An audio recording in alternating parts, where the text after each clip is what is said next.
Hello everyone, and welcome to Flag Football Fridays. This is week 4 where we're going to teach you more about the basics of flag football. My name is Matt Holmquist and I'm the coordinator for sport programs here at the University of Texas at Arlington. So let's talk about what we learned in weeks 1 through 3. In week 1, we talked about downs, getting to a line to gain, and what happens if you fail to get to a line to gain in 4 downs. Week 2, we talked about what the offense can and can't do, mostly focusing on the passing game, that we can have unlimited backwards passes per down and only one forward pass per down as long as that pass is behind the line of scrimmage. In week 3, we talked about timing. We have 4 quarters of 10 minutes each with a running clock, and that clock won't stop unless it is inside of 1 minute in the second quarter or in the last 2 minutes of the fourth quarter. Remember, this isn't after every play. This is only in certain situations, such as an incomplete pass or running out of bounds with the ball. We're going to start each possession on the 14-yard line. This is after a score or at the beginning of the game or the second half. After scoring, each team will attempt a try for 1, 2, or 3 points.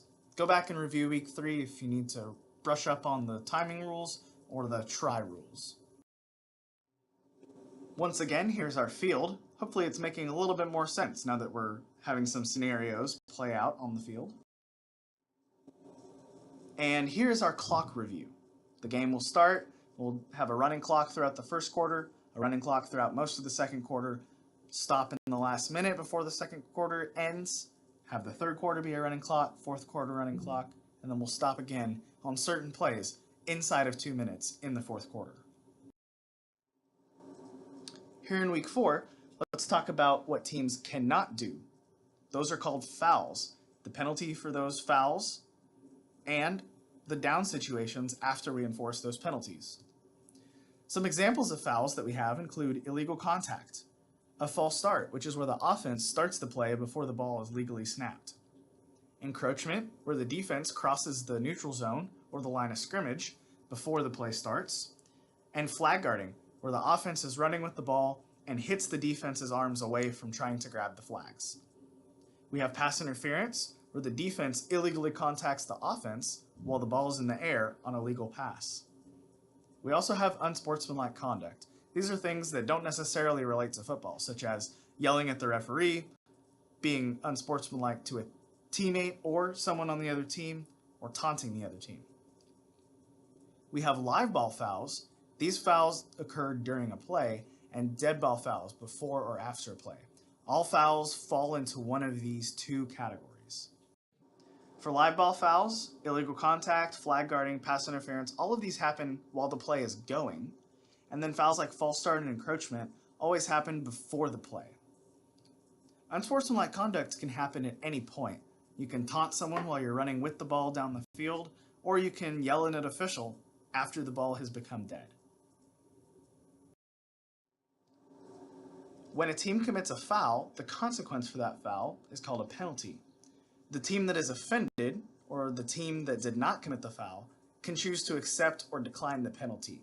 There are certain situations where it is advantageous for the opponent to decline the penalty. You're not going to enforce anything. It's basically, I already got an advantage from that play. I don't need you to enforce the penalty for their illegal action. In intramural sports, the major fouls are 10-yard penalties, and the minor fouls are 5-yard penalties. A good way to remember this is that any foul that has contact is 10 yards, illegal contact, pass interference, flag guarding. Any foul without contact is 5 yards, encroachment, false start, illegal formation. Don't forget that for unsportsmanlike conduct, we will have a 10-yard penalty regardless of if there is contact or not. That's the exception to that rule. For the penalties, the basic procedure for enforcing is that a team will foul, the other team accepts or declines the penalty, the officials enforce that penalty, and then we're ready for the next play. This will happen across the board. For live ball fouls, the foul will happen during the play, so the play will end and then we'll enforce the foul. For dead ball fouls, the play is already dead, so we can go ahead and enforce right away. But we don't want to come interrupt a play before it finishes. So let's go through an example of a foul and the penalty for that foul and how we are going to enforce that penalty. A false start is a dead ball foul by the offense for starting early before the ball is snapped. Here, we're going to see that the wide receiver at the top of the screen on blue fouls. He's going to move forward. We have a flag thrown by our official. And then the other team is going to accept the penalty. Once this happens, the penalty is enforced. We're going to take the ball 5 yards back. And then the next play is going to happen. Because this was a dead ball, again, no play happened. There was a foul. We enforced the penalty. And then the next play is going to happen after that. The team will next snap the ball from the next line of scrimmage. Now let's talk about down situations. After most accepted penalties, the down is repeated. However, if the team with the ball crosses the line to gain, and then after enforcement of all penalties, the ball remains beyond the line to gain, it's going to be first down for the offense. Here is our original line of scrimmage. And remember, when the offense has to reach a line to gain, they have 4 downs to reach that line to gain, or else it's a turnover. In our scenario here, it's second down. Our example that we're going to be working with is a flag guard. Now, a flag guard is a live ball foul. This foul occurs during the play. We snap the ball, the play goes on, a flag guard happens, which is a foul. The official throws his flag and allows the play to continue working. That official will end the play with a whistle once the play ends itself. Then we're going to enforce the penalty for that foul. The 20 is our line to gain here. So this is the play. The ball gets thrown and caught and taken past the 40-yard line.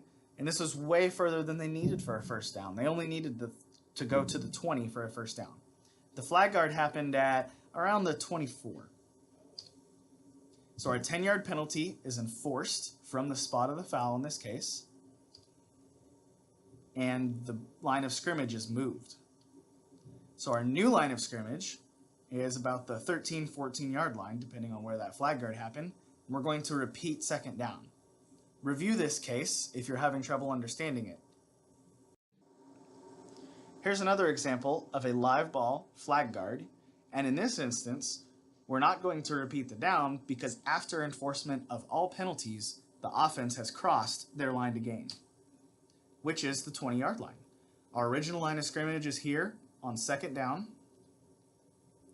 The ball is moved all the way past the 40-yard line. Again, they only need to get to the 20, but they got further. The flag guard happened at the opposing team's 36-ish. The 10-yard penalty is going to be enforced after the play. And our new line of scrimmage is going to be beyond the original line to gain. Therefore, the offense is going to have a first down, and their new line to gain is going to be the 40. Again, please review this scenario if it's confusing at first. To review for week 4, dead ball fouls happen while the play is dead. The flag is thrown, and we enforce the penalty for the foul immediately. We do not need to wait for anything to finish. Live ball fouls happen while the play is live. We don't want to stop the play to administer the penalty for that foul. The flag is thrown during the play, we let the play finish itself, and then we enforce the penalty for that foul. Most penalties come with a replay of the down. However, if the new line of scrimmage after a penalty enforcement is across the line to gain, the offense is awarded a first down. Again, go review the scenarios that we talked about earlier in this week, and you will be just fine when we move on to some more complicated enforcements in future weeks.